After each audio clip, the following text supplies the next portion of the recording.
9장입니다. 신약성경 마태복음 9장 35절부터 38절까지의 말씀입니다.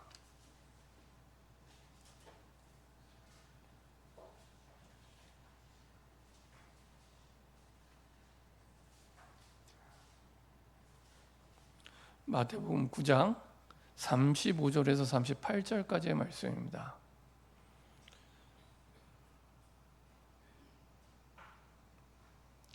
우리 34주년을 기념하면서 하나님께서 우리 미래에 원하시는 제2의 전도운동, 성경적인 전도운동의 중요한 시작을 어떻게 해야 되는지 예수님이 우리의 모델로 보여주셨습니다.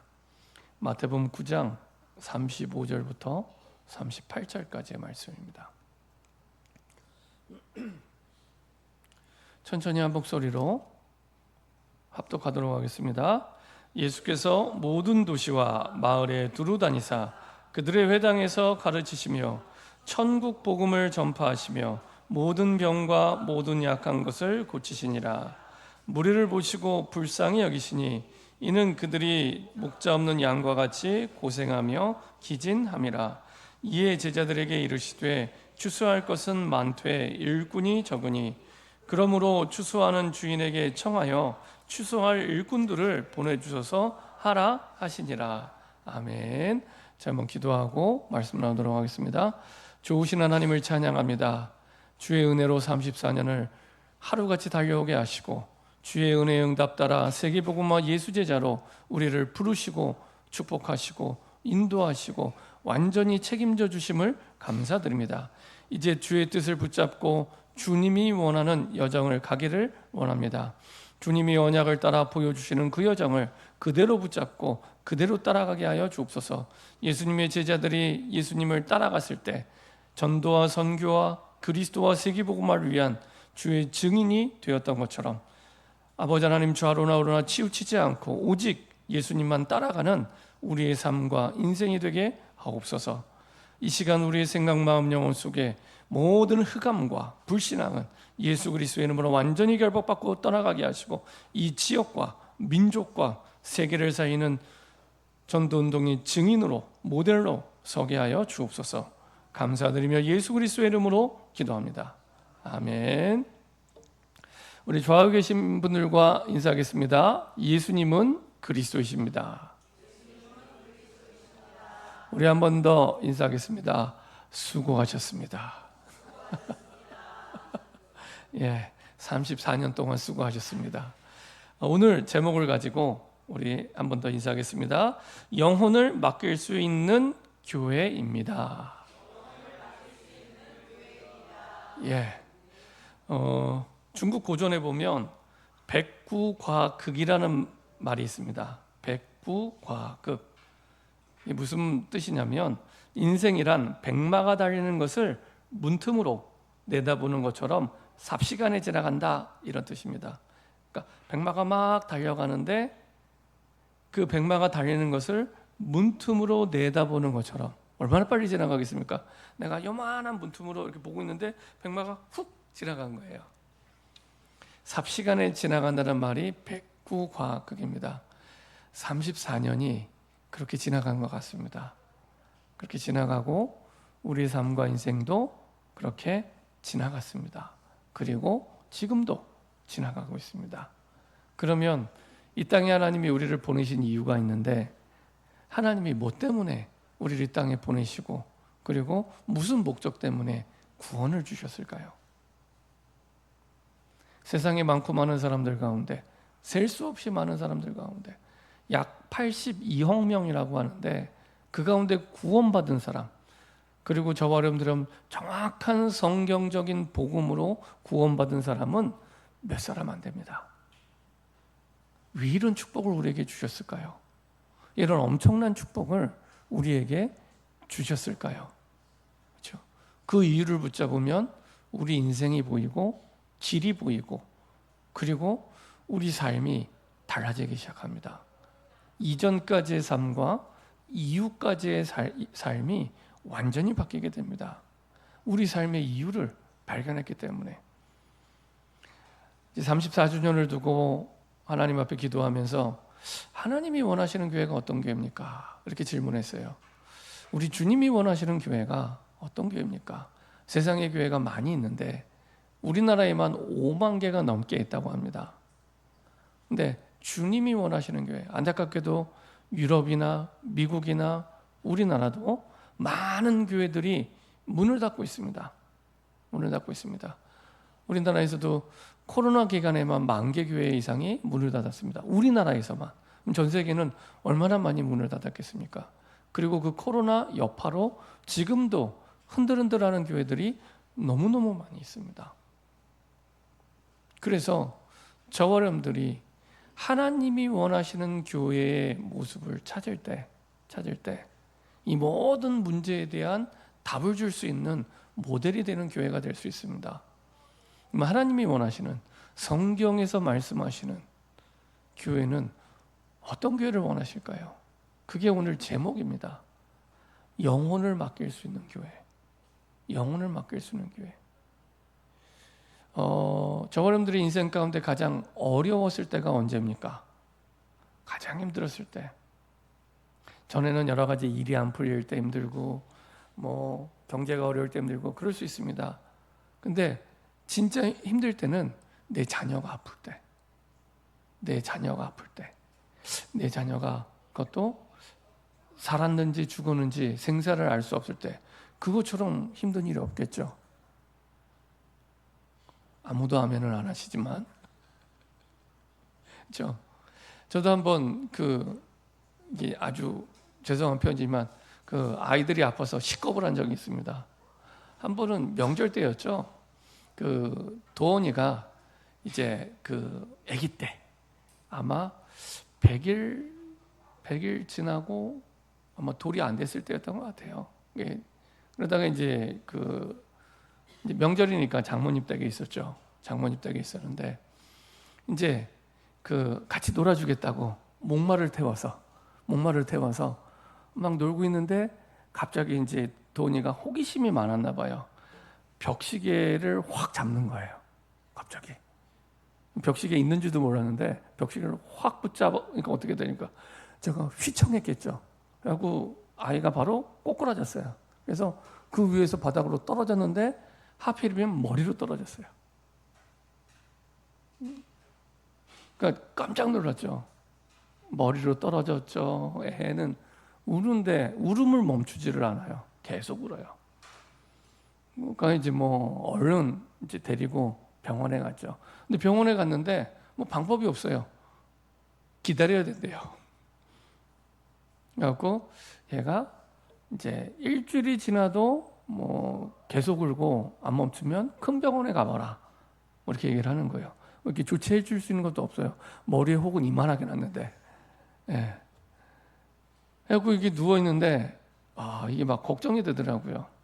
왜냐, 주변에서 이제 사역하면서, 어렸을 때 떨어졌는데 잘못돼서 평생의 장애가 와갖고, 이런 얘기를 많이 들었거든요. 사역하면서 받고, 야, 평생에 장애가 생기는 게 아닐까. 지금은 이제 도훈이 모습을 다 알고 계시니까 평안하게 계시지만, 그때는 제가요, 깜짝 놀랐습니다. 잠이 안 오더라고요. 그냥 철야 기도가 돼요. 아무도 시키지 않았는데 철야 기도가 되고 금식 기도가 됩니다. 일주일 동안을 계속 기도했던 것 같아요.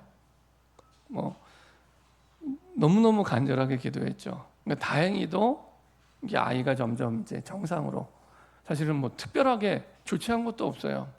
근데 아이가 점점 이렇게 정상으로 돌아오더라고요. 돌아오면서 이제 괜찮아졌죠. 지금은 아주 정상이고 멀쩡합니다. 근데 그때 제가 회개를 했습니다. 주님, 내가 이렇게 현장을 두고 간절하게 철야기도 하면서 했으면 벌써 세계복음화 됐을 텐데, 그러지 못했구나. 그런 마음이 없었구나. 많은 부분들을 깨닫게 하시더라고요. 그러면서 하나님이 가장 원하시는 건 죽어있는 내 자녀를 살리는 겁니다. 그거보다 중요한 게 있습니까? 없습니다. 하나님은 더 정확히 말씀드리면 성경에서는 그것만 관심 갖고 계세요. 우리는 돈 많이 벌고 성공하고 그 다음에 우리는 문제도 해결하고 거기에 마음을 다 빼앗기지만 하나님은 거기에 죄송합니다. 아무 관심이 없습니다.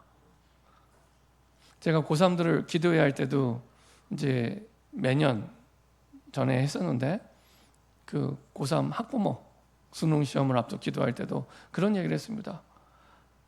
우리 부모님들은 아이들이 좋은 대학 가고 그리고 좋은 선생님 만나는데 모든 관심이 있겠지만 하나님은 미안하게도 거기에 관심이 없다.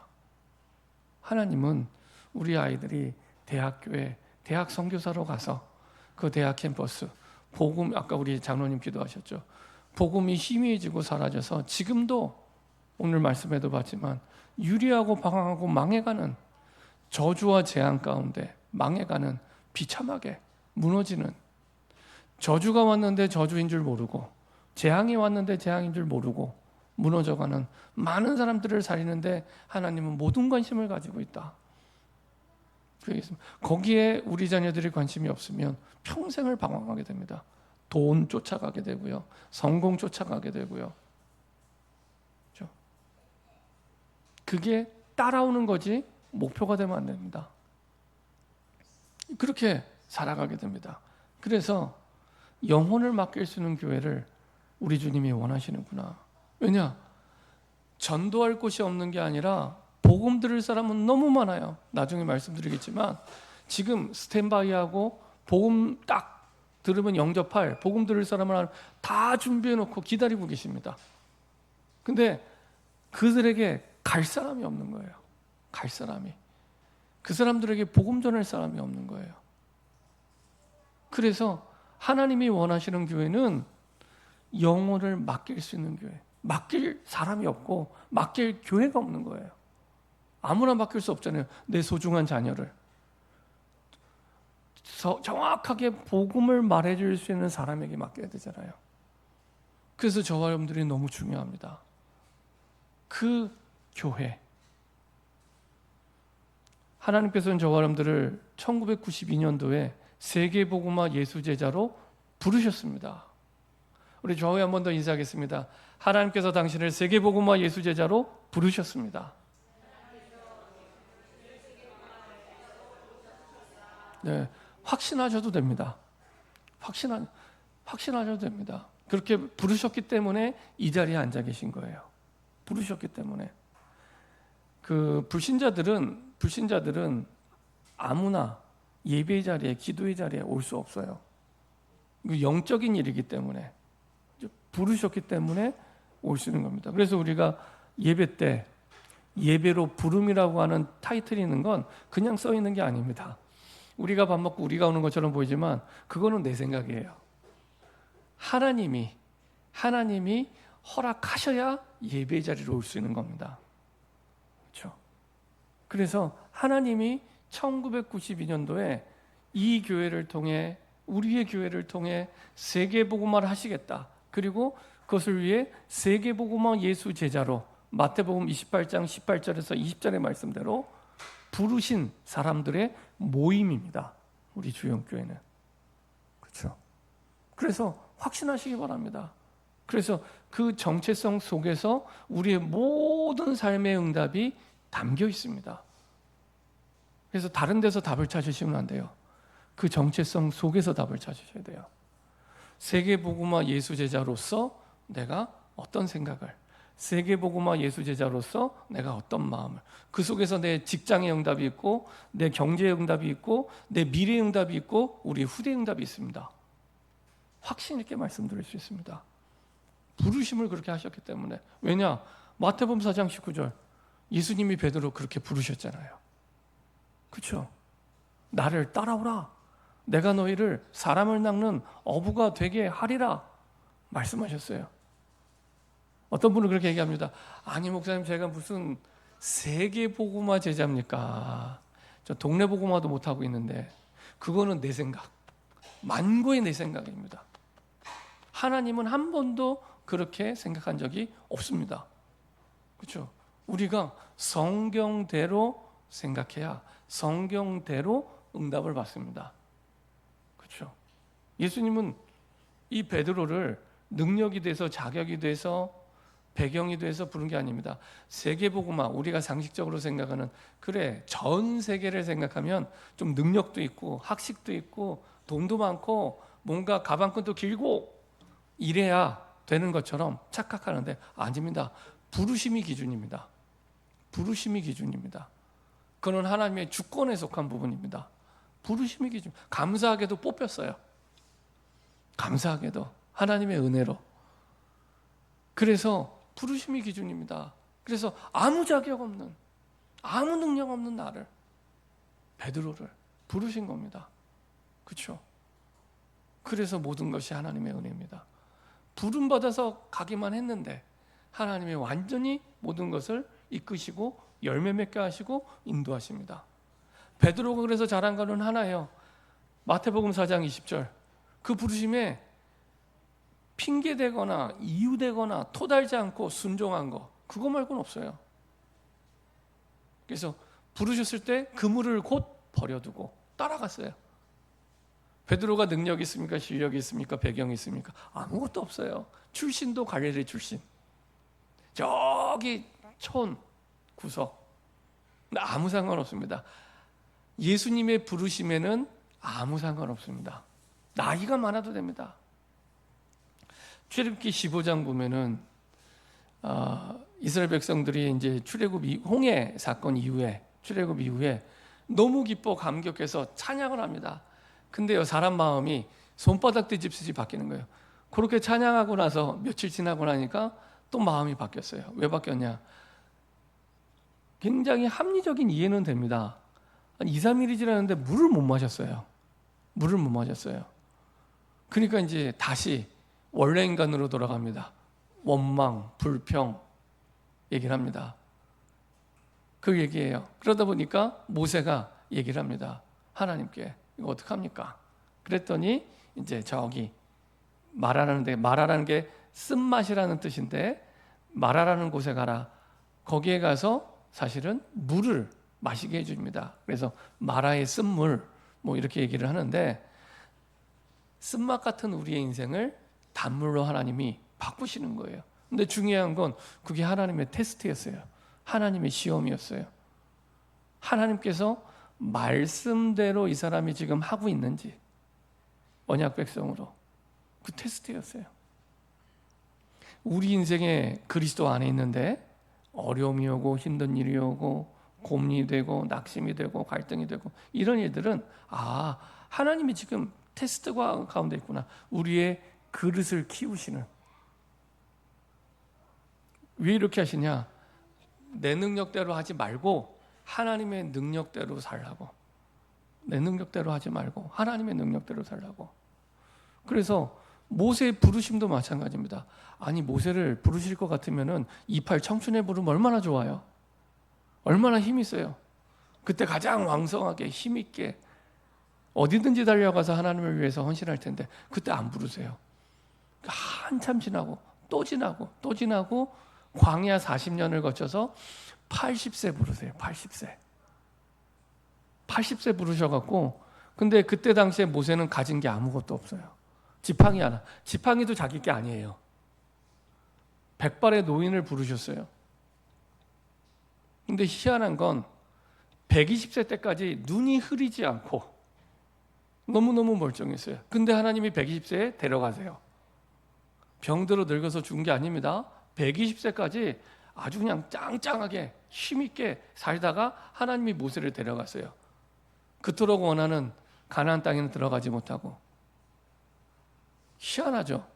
우리의 생각과 하나님의 생각이 너무 달라요. 왜 그랬을까요? 출애굽해서 가나안까지 가는 건 모세가 한 게 아니야. 하나님이 하신 거야. 그걸 보여주기 위해서. 모세의 능력이 아니라, 사람들은 모세를 대단하다고 얘기를 하겠죠. 근데 모세의 능력이 아니라 하나님이 하신 걸 보여주기 위해서. 그래서 아무 힘이 없는 모세를 부르셔서, 근데 오히려 120세까지는 아주 건강하게 눈 하나 흐리지 않고, 근데 하나님이 딱 데려가세요. 하나님이 하신다는 겁니다. 그걸 보여주기 위해서 하나님이. 우리 교회가 작년 한 1년 반 가까이 굉장히 어려움이 있었습니다. 많은 어려움과 이전에 경험하지 못했던 어려움이었습니다. 하나님께 많이 질문했어요. 왜 이런 어려움을 겪게 하셨을까? 왜 이런 과정을 겪게 하셨을까? 그렇죠? 그런 과정 속에서 하나님께서 우리 교회가 하나님이 원하시는 바른 교회로 갈 수 있도록 하나님 앞에 그런 생각이 들더라고요.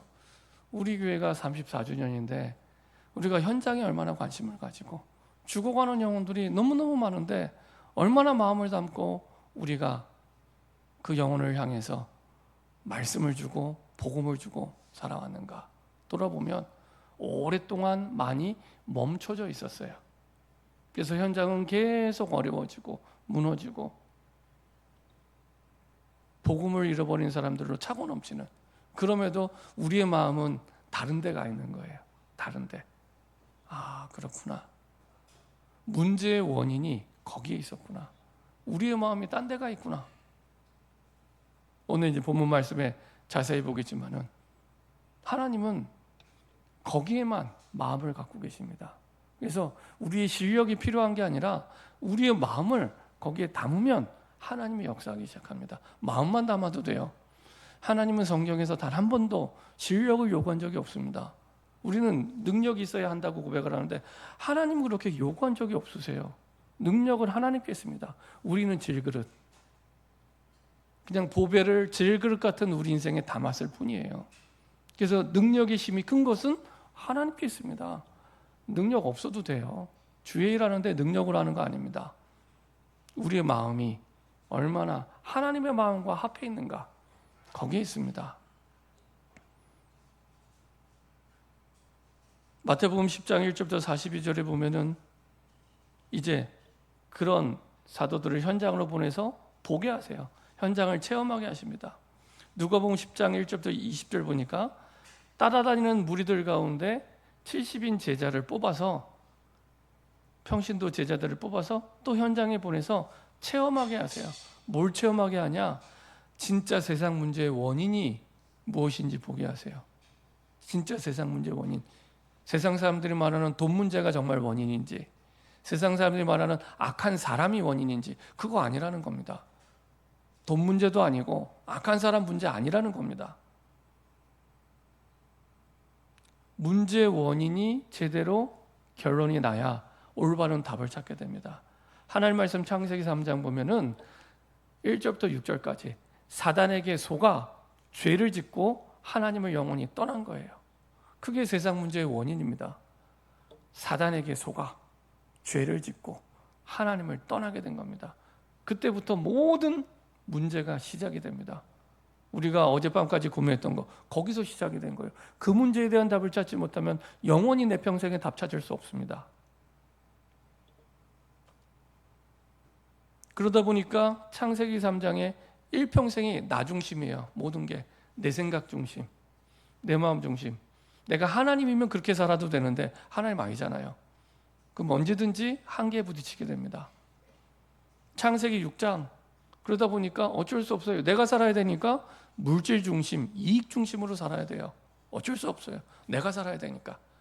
이것도 근본이 나예요, 나. 그리고 돈 있어야 되니까 성공해야 되잖아요. 그게 창세기 11장의 바벨탑입니다. 계속 쌓을, 하나님과 상관없이 어느 날 이렇게 뚝 떨어지면 충격이 큽니다. 높이 쌓을 만큼 떨어질 때는 충격이 큽니다. 창세기 11장의 바벨탑, 이것도 나예요, 나.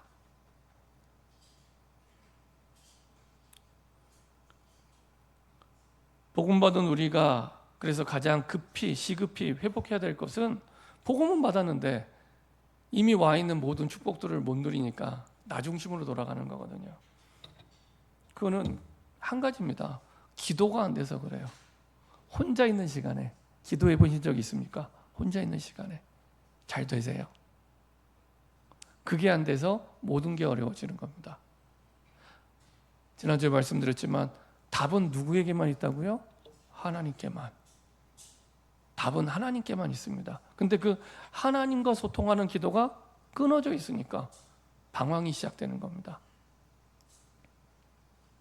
왜 기도가 안 될까요? 이 창세기 3장, 6장, 11장이 나에게 각인이 돼 있어요. 그러니까 다 받았는데 평생 불신자처럼 살아요. 불신자 아닌데 내가 결정하고 판단하고 살아가는데 불신자처럼 살아요. 예수 믿는 냄새가 안 나요. 그래서 늘 기준이 의식주에 있어요. 내가 뭐 먹고 살지? 어떻게 살지?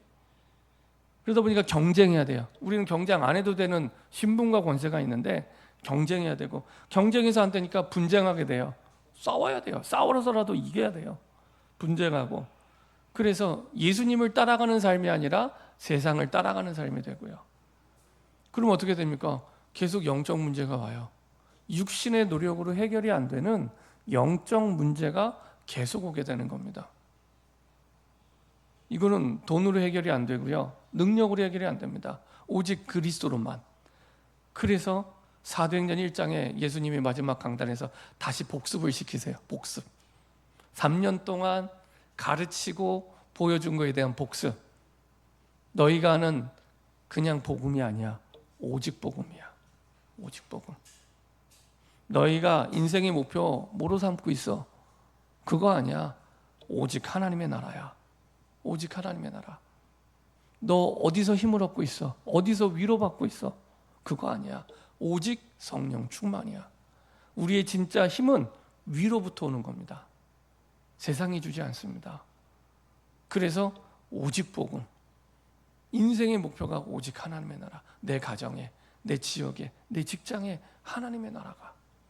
하나님이 왕이 돼서 다스리시는, 하나님이 주인 돼서 다스리시는 그 언약을 잡고 기도하기만 하면 돼. 그러면 성령이 임하실 거야. 그때부터 하나님의 역사가, 초대교회 역사가, 영혼을 맡길 수 있는 교회의 역사가 시작이 됩니다. 이러면 교회다운 교회가 되는 거예요. 어떤 교회입니까? 새 뜰이 있는 교회입니다. 자, 오늘 마태복음 9장 35절 한번 읽어보겠습니다. 한 절이지만 예수님의 사역을 한마디로 딱 정리한 말씀입니다. 예수님의 사역을 한마디로 정리한 사역입니다. 같이 합독하겠습니다. 예수께서 모든 도시와 마을에 두루 다니사 그들의 회당에서 가르치시며 천국 복음을 전파하시며 모든 병과 모든 약한 것을 고치시니라. 예수님이 이전에 공생이 시작하면서 이거 하신 거예요. 모든 도시 모든 마을 두루 다니사. 경계가 없어요. 모든 곳에 복음이 필요하기 때문에.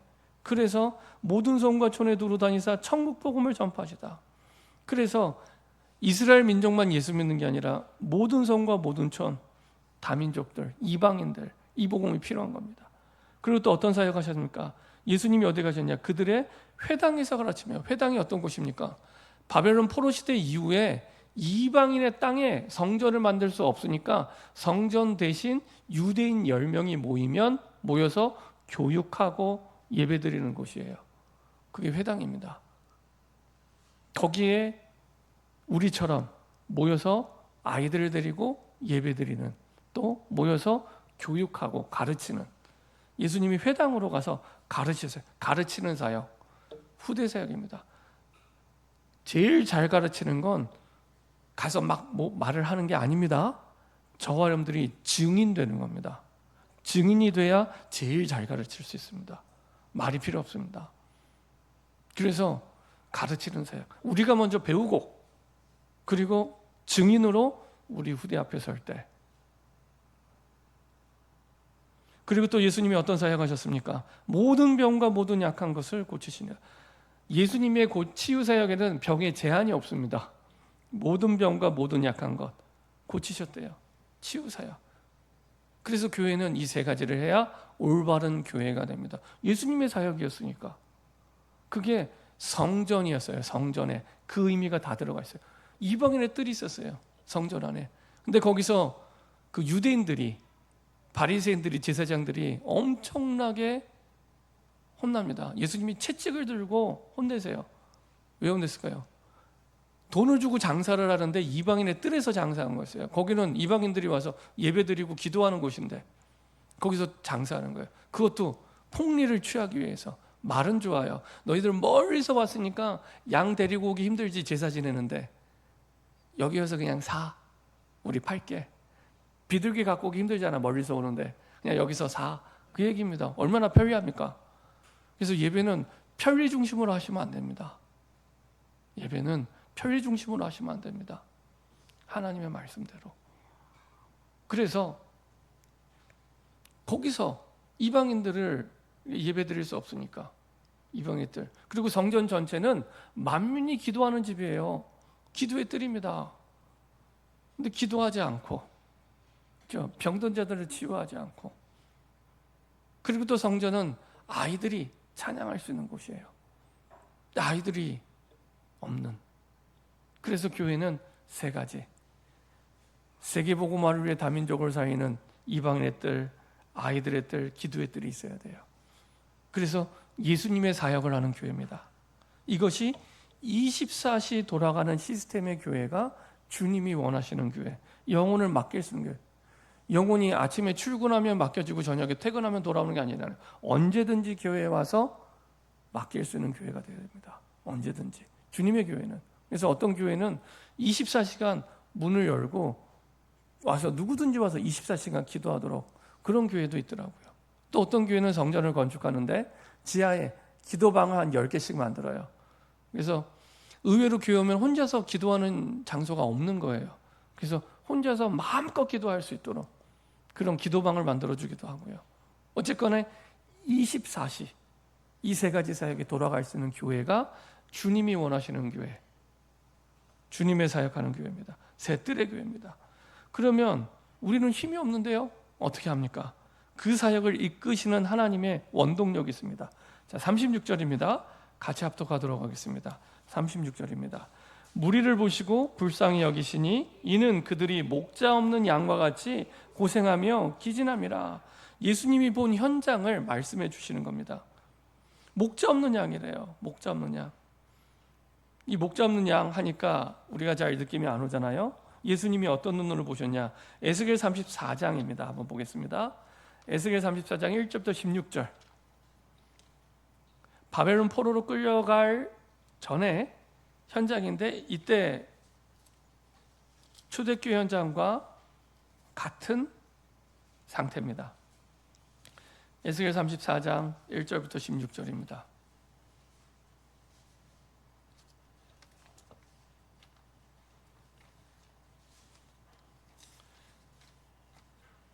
같이 한 목소리로 합독하겠습니다. 여호와의 말씀이 내게 임하여 이르시되, 인자야 너는 이스라엘 목자들에게 예언하라. 그들 곧 목자들에게 예언하여 이르기를, 주 여호와께서 이같이 말씀하시되, 자기만 먹는 이스라엘 목자들은 화 있을진저 목자들이 양떼를 먹이는 것이 마땅하지 아니하냐. 너희가 살진 양을 잡아 그 기름을 먹으며 그 털을 입되 양떼는 먹이지 아니하는도다. 너희가 그 연약한 자를 강하게 병자를 고치지 아니하며 상한 자를 싸매주지 아니하며 쫓기는 자를 돌아오게 하지 아니하며 잃어버린 자를 찾지 아니하고 다만 포악으로 그것들을 다스렸도다. 목자가 없으므로 그것들이 흩어져서 모든 들짐승들의 밥이 되었도다. 내 양떼가 모든 산과 높은 맷뿌리에마다 유리 되었고 내 양떼가 온 지면에 흩어지되 찾고 찾는 자가 없었도다. 그러므로 목자들아, 여호와의 말씀을 들을지어다. 주 여호와의 말씀에 내가 나의 삶을 두고 맹세하노라. 내 양떼가 노략거리가 되고 모든 들짐승의 밥이 된 것은 목자가 없기 때문이라. 내 목자들이 내 양을 찾지 아니하고 자기만 먹이고 내 양떼를 먹이지 아니하였도다. 그러므로 너희 목자들아, 여호와의 말씀을 들을지어다. 주 여호와께서 이같이 말씀하시되, 내가 목자들을 대적하여 내 양떼를 그들의 손에서 찾으리니 목자들이 양을 먹이지 못할 뿐 아니라 그들이 다시는 자기도 먹이지 못할지라. 내가 내 양을 그들의 입에서 건져내어 다시는 그 먹이가 되지 아니하게 하리라. 주 여호와께서 이같이 말씀하셨느니라. 나 곧 내가 내 양을 찾고 찾되 목자가 양 가운데 있는 날에 양이 흩어졌으면 그때를 찾는 것 같이 내가 내 양을 찾아서 흐리고 캄캄한 날에 그 흩어진 모든 곳에서 그것들을 건져낼지라. 내가 그것들을 만민 가운데 끌어내며 여러 백성 가운데 모아 그 본토로 데리고 가서 이스라엘 산 위에 시냇가에와 그 땅 모든 거주지에서 먹이되 좋은 꼴을 먹이고 그 우리를 이스라엘 높은 산에 두리니 그것들이 그곳에 있는 좋은 우리에 누워 있으며 이스라엘 산에서 살진 꼴을 먹으리라. 내가 치는 내 양의 목자가 되어 그것들을 누워 있게 할지라. 주 여호와의 말씀이니라. 그 잃어버린 자를 내가 찾으며 쫓기는 자를 내가 돌아오게 하며 상한 자를 내가 싸매주며 병든 자를 내가 강하게 하려니와 살진 자와 강한 자는 내가 없애고 정의대로 그것들을 먹이리라. 아멘. 하나님의 마음은 한 가지입니다. 잃어버린 자. 그렇죠? 근데 목자가 없기 때문에. 왜 목자가 있었어요? 왜 없다고 얘기할까요? 목자가 꼴을 먹이지 않으니까, 복음을 먹이지 않으니까, 말씀을 먹이지 않으니까. 근데 구약 시대는 제사장이나 이런 사람들이면 신약 시대가 되면서 왕 같은 제사장으로 저 사람들 모두를 부르셨습니다. 그렇기 때문에 저 사람들이 복음을 전하지 않고 꼴을 먹이지 않고 말씀을 먹이지 않으면 똑같이 하나님이, 말씀 읽으면서 보셨지만은 내가 그들에게 양을 먹이지도 못하게 하겠다고. 이게 가장 슬픈 일입니다. 가장 가슴 아픈 일이에요. 우리가 복음을 주고 말씀을 줄 수 있는 것 자체가 축복이에요. 근데 이걸 못하게 하시겠다고. 반대로 목자가 있는 상태는 어떤 상태입니까? 잘 아시는 것처럼 시편 23편, 여호와는 나의 목자시니 내가 부족함이 없으리로다. 그가 나를 푸른 초장에 누이시며 쉴 만한 물가를 인도하시다. 다윗이 도망자인데 목자가 있으니까 부족함이 없대요. 뭐가 부족하십니까? 혹시 다른 게 부족한 게 있으십니까? 목자가 없는 겁니다. 목자가 없는 겁니다. 목자가 있으면, 나의 목자가 있으면 부족한 게 없습니다. 원수의 목전에서 상을 베푸시고, 그래서 마지막에 시편 23편 6절에 내가 여호와의 집에 영원히 거하리로다, 이렇게 말씀하시죠. 이게 예수님의 눈에 보여진 거예요. 복음이 없어서 목자를 잃어버리고 말씀의 꼴을 얻지 못해서 짐승의 밥이 되는, 당연히 고생과 유리함이 따라오게 됩니다. 짐을 지고 방황하고 방향도 보호도 없어요. 방향이 없어요. 이 직장에 들어갔다가 또 저 직장에 들어갔다가 20대 우리 청년들 또 여기 갔다가 저기 갔다가 이거 한번 해볼까 저거 한번 해볼까, 방향이 없어요. 평생을 그렇게 가면 어떻게 됩니까? 정했는데 하나님과 방향이 안 맞으면, 그렇죠? 방향도 없고 보호도 없는 상태, 아무도 보호해주지 않습니다. 이게 하나님을 떠난 상태입니다. 그러면 가장 먼저 해야 될 일은 무엇입니까? 오늘 37절 38절 한번 보도록 하겠습니다. 37절 38절 같이 합독하겠습니다. 이에 제자들에게 이르시되 추수할 것은 많되 일꾼이 적으니 그러므로 추수하는 주인에게 청하여 추수할 일꾼들을 보내주소서 하라 하시니라. 추수할 것은 많아요. 99% 벌어진 현장에 복음 들을 사람은 너무 많이 있습니다. 근데 일꾼이 적어요. 그래서 나는 안 돼요. 할 수 없어요. 우리 불신앙의 이유가 됩니다. 나는 배경도 안 되고 능력도 안 되고 나이도 많고 사람도 없고, 이게 전부 불신앙입니다. 그렇죠? 근데 추수는 누가 하신다고요?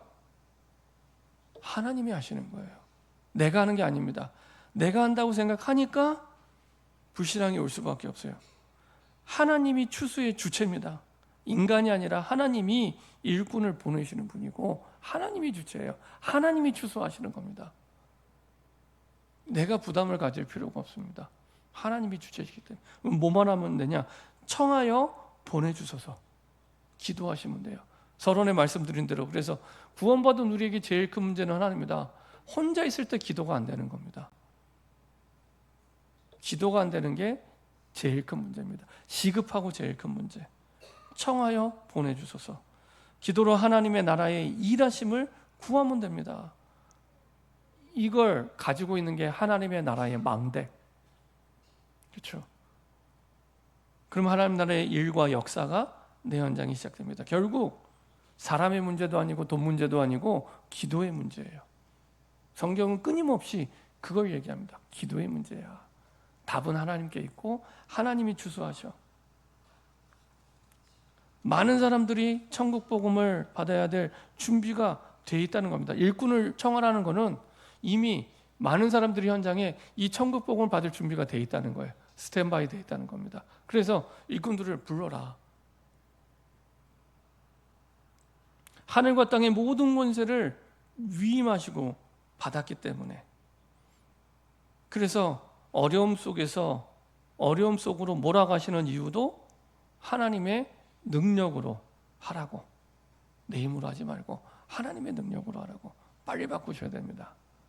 그러면 하나님이 추수하시고 하나님이 일꾼을 세우시고, 태영아, 유아유치, 유초등부, 청소년부, 대학청년부 다 하나님의 일꾼이 필요합니다.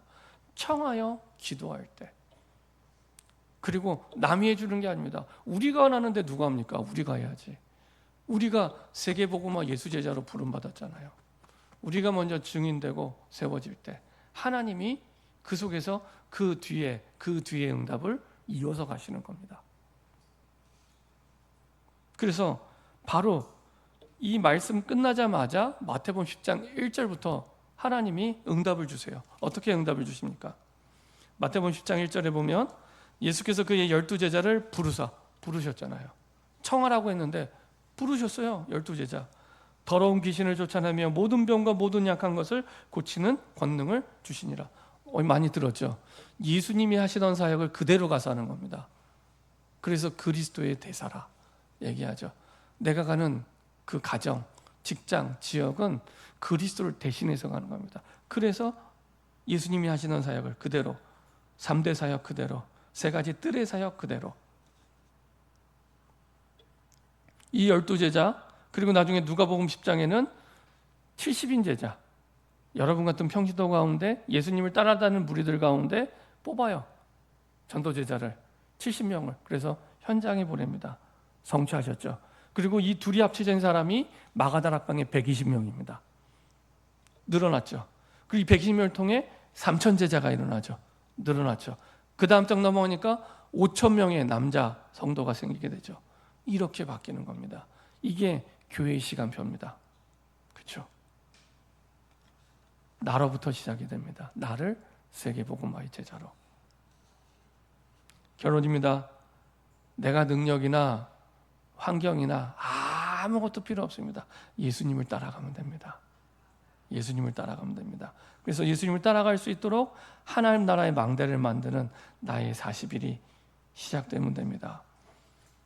우리 모든 성도들이 예수님의 3대 사역을 하는 3가지 뜰, 이걸 통해서 1천망대, 말씀 운동하는 1천망대, 꼴을 먹이는, 복음의 꼴을 먹이는 1천망대를 세워서 영적 서밋으로 서는 것이 교회가 할 일이고 저와 여러분들의 응답입니다. 그래서 사모늘의 인생망대를 하루하루, 과거는 지나갔고 미래는 아직 오지 않았기 때문에 오늘이 결정합니다. 오늘. 그래서 오늘 하나님의 말씀 성취를 보여주실 때까지, 강단 중심으로 기도응답 보여주실 때까지 우리가 사모늘을 할 때 하나님은 증거를 주시고 증인의 자리에 서게 하십니다. 하루 일과를 이렇게 하시면 됩니다. 아침에 눈 떠서 10분이라도 7망대, 7여정, 7이정표, 예수님이 가르쳐주신 기도와 응답의 내용들이 담긴 7망대, 7여정, 7이정표 매일 기도하시면 하나님이요 권능으로 역사하시고 치유하시기 시작합니다. 증거도 있잖아요. 증인도 있잖아요. 시작하시면 됩니다. 낮에는 하나님이 주신 말씀 확인하는 시간, 그렇죠? 내가 일하는 시간이 아니고 하나님의 말씀을 확인하는 시간입니다. 만남을 통해, 내일 통해. 저녁에는 다시 하루 동안 있었던 일 가지고 깊은 기도로. 그래서 하나님이 주시는 답을 얻는 시간입니다. 그렇죠? 자, 이 속에서 내 현장을 체험할 때 예수님은 제자들을 3년 동안 삶에서 특별히 전도 체험을 시키셨죠. 이 바탕 속에서 사도행전의 성경적 전도운동의 응답과 체험이 시작이 됩니다. 그래서 사도행전의 7 이정표를 따라 하나님이 역사하시죠. 십자가 보혈의 그 이정표, 하나님 나라의 인생 목표, 사명, 오직 성령의 능력의 이정표, 흩어진 자들이 세운 선교적 교회 안디옥 교회 이정표, 바울의 첫 선교회 이정표, 우리 인생에 응답받아야겠죠. 그리고 길이 막히고 문이 막혔을 때 하나님 앞에 깊은 기도 속에 응답받은 인생의 전환점 마게도냐 이정표, 그리고 내가 로마도 보아야 하리라 세계복음화의 이정표, 사도행전이 그 이정표를 따라 인생의 여정을 가게 하시죠. 우리의 인생의 여정이 그 속에 있습니다. 그렇게 인도받고 응답받는 저와 여러분 되길 소원합니다. 영혼을 맡길 수 있는 교회, 주님이 원하시는 교회입니다. 그런 축복과 응답이 저 여러분들에게 새롭게 시작되시길 소원합니다. 기도하겠습니다. 합심해서 한번 기도하겠습니다. 하나님, 영혼을 맡길 수 있는 교회가 되게 하여 주옵소서. 올해로 우리 교회가 34주년이 됐는데 세계복음화 예수제자로 부르셨사오니 이제는 영혼을 맡길 수 있는, 주님이 마음 놓고 영혼을 맡길 수 있는 교회, 주님의 마음을 시원케 하는 예수님의 3대 사역을 하는 새 뜰이 있는 교회가 되게 하여 주시옵소서. 우리 시간 합심해서 한번 기도하겠습니다. 전능하신 하나님 감사드립니다. 영혼을 맡길 수 있는 교회가 되게 하여 주옵소서. 지금 우리 현장에는 전도할 곳이 없는 것이 아니라 아버지 하나님, 유리하고 방황하는 수많은 영혼이 기다리고 있는데 아버지 하나님, 그 영혼을 맡길 데가 없고 맡길 사람이 없는데 아버지 하나님, 우리 교회가 주님이 맡기는, 믿고 맡길 수 있는 교회가 되게 하여 주시옵소서. 아버지 하나님, 우리 인생이 주님이 믿고 맡길 수 있는 인생이 되게 하여 주시옵소서. 그래서 주님의 마음을 시원케 하며 하나님의 나라와 하나님의 영광을 위하여 달려가는 우리의 삶과 인생이 되게 하여 주시옵소서. 우리를 세계복음화 예수제자로 부르심을 감사드립니다. 하나님 주신 언약 속에 오직 복음과 오직 하나님의 나라와 오직 성령의 언약을 붙잡고 기도가 시작되게 하여 주시옵소서. 예수님의 3대 사역처럼 아버지 하나님, 모든 성과 모든 촌에 두루다니사 천국 복음을 전파하셨고 회당에서 가르치셨고 모든 병과 모든 약한 고치셨던 것처럼 이방의 뜰과 아이들의 뜰과 기도의 뜰이 준비되어 아버지 하나님, 정말로 다민족을 살리고 후대에게 올바르게 가르치고 아버지 하나님, 치유할 수 있는 사역을 허락하여 주시옵소서. 이 축복과 사역이 24시 되어지는 주의 교회가 될 수 있도록 축복하여 주시옵소서. 아버지 하나님, 우리의 힘과 능력이 아니라 주님의 마음이 우리의 마음이 되게 하여 주시옵소서. 그 사역을 이끄시는 원동력이 아버지 하나님, 주님의 마음에 있는 줄 믿습니다. 민망히 여겼던 아버지 하나님, 창자까지 끊어질 만큼의 슬픔을 가졌던 그 애통함이 우리의 마음에 있게 허락하여 주시옵소서. 주의 언약 속에 우리의 문들을 열어주시고 이제는 아버지 하나님 주신 그 눈을 통해 하나님이 원하시는 기도가 시작되게 하여 주시옵소서. 하나님의 나라의 망대가 세워지게 하여 주시옵소서. 주님 감사드립니다. 영혼을 맡길 수 있는 교회로 부르심을 감사드립니다. 영혼을 맡길 수 있는, 주님이 믿고 맡길 수 있는 교회가 되게 하시고 주님이 믿고 맡길 수 있는 우리 인생이 되게 하여 주시옵소서. 주님의 마음을 시원케 하며 아버지 하나님, 교회다운 교회가 될 수 있도록 새 뜰이 있는 교회, 예수님의 3대 사역을 하는 교회, 24시 이 사역이 되어지는 새 뜰의 교회가 될 수 있도록 축복하여 주시옵소서. 아버지 하나님, 예수님께서 현장을 보며 가슴에 남았던 창자까지 끊어질 만큼의 그 긍휼함과 애통함이 우리의 마음이 되어 현장을 보게 하시고 증거할 수밖에 없는 그리스도의 복음이 오직의 복음으로 전달될 수 있도록 축복하여 주시옵소서. 예수님을 따라가며 하나님의 나라의 망대가 세워지는 증인이 되게 하시고 우리들을 진 예물이 그 증거의 예물이 되게 하여 주옵소서. 감사드리며 예수 그리스도의 이름으로 기도합니다. 아멘.